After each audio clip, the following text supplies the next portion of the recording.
நெல்லையில் சாதி மறுப்பு திருமணம் செய்து வைத்ததற்காக மார்க்சிஸ்ட் கம்யூனிஸ்ட் கட்சியின் அலுவலகம் அடித்து நொறுக்கப்பட்டிருக்கிறது.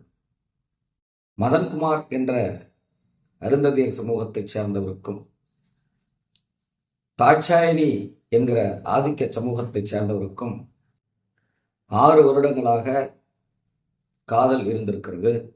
அவர்கள் விரும்பியிருக்கிறார். அவர்கள் படித்தவர்கள். அவர்கள் திருமணம் செய்து கொள்ள வேண்டும் என்று மார்க்சிஸ்ட் தோழர்களை அணுகியிருக்கிறார்.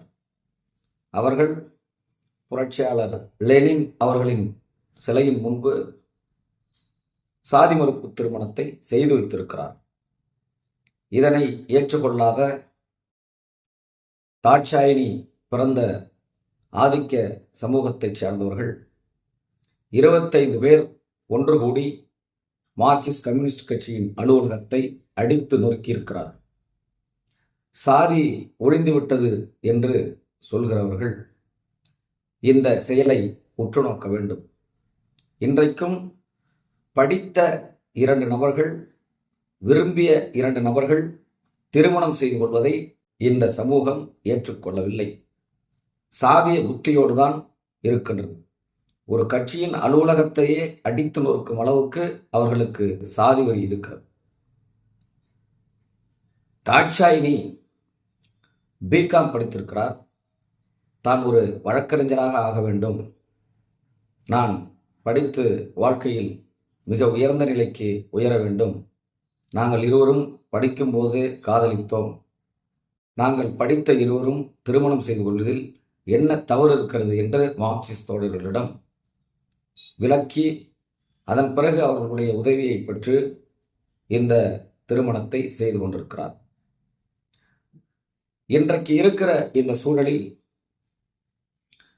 சமூக செயற்பாட்டாளர்கள் உற்று நோக்க வேண்டிய ஒரு விடயமாக சாதி மறுப்பு தம்பதிகள் இருக்கிறார்கள்.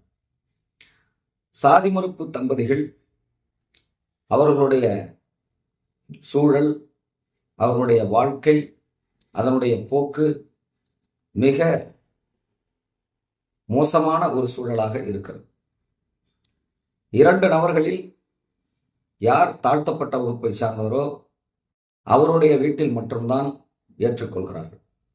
ஆதிக்க சாதியை சார்ந்த நபரை அவர்கள் ஏற்றுக்கொள்வதில்லை. இதன் காரணமாக அவர்களுக்குள் ஒரு மிகப்பெரிய ஒரு விரிசல் உருவாவதற்கான காரணங்கள் நிறைய இருக்கின்றன. பொருளாதார ரீதியாக அவர்கள் பாதிக்கப்பட்டவர்களாக இருக்கிறார்கள். அதுபோல அவருடைய குழந்தைகள் மீண்டும் தாழ்த்தப்பட்ட பிரிவை, சாதியை போட்டுக்கொள்ளக்கூடிய சூழலே உருவாகிறது. ஏனென்றால் தன்னுடைய குழந்தையாவது ஒரு பணிக்கு செல்ல வேண்டும் என்று இருவரும் சேர்ந்து முடிவெடுத்து அவர்கள் தாழ்த்தப்பட்ட பிரிவை சேர்ந்த சாதியையே அந்த குழந்தைக்கு சேர்த்து விடுகிறார்கள். இது அவர்கள் சாதி மறுப்பு திருமணம் செய்து கொண்டதற்கான எந்த ஒரு அர்த்தமும் இல்லாத ஒரு செயலாக இருக்கிறது. இதற்கு என்ன காரணம் என்று சொன்னால், அரசுதான் இதற்கு முழு காரணம்.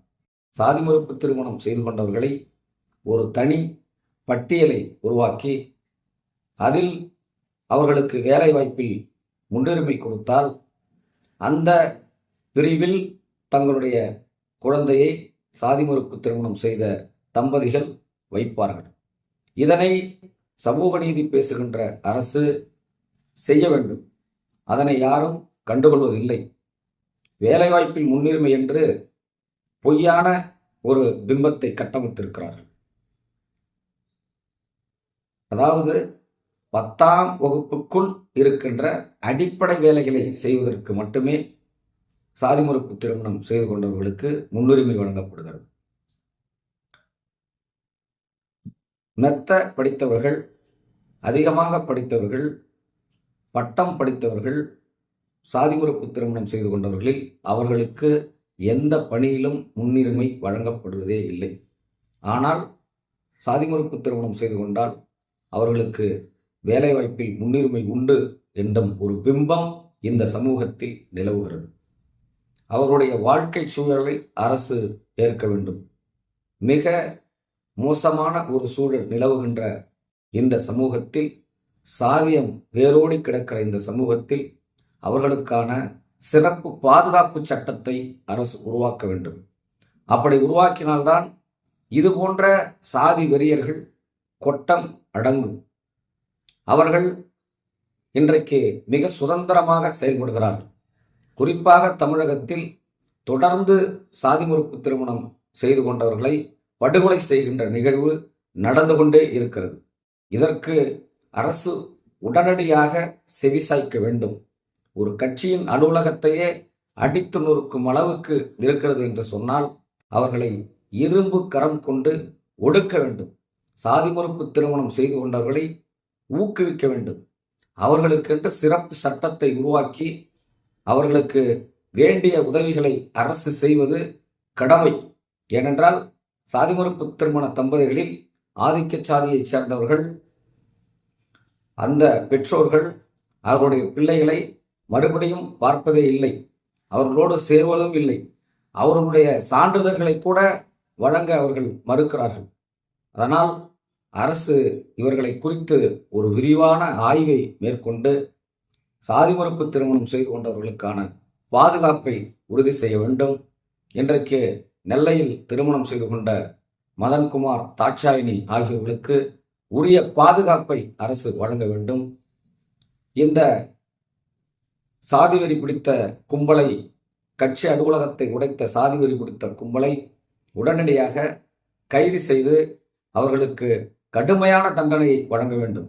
அவர்களுக்கு வழங்கப்படுகிற அந்த தண்டனை இது போன்ற செயல்களில் ஈடுபட நினைக்கிற சாதி வெறியர்களுக்கு ஒரு பாடமாக இருக்க வேண்டும்.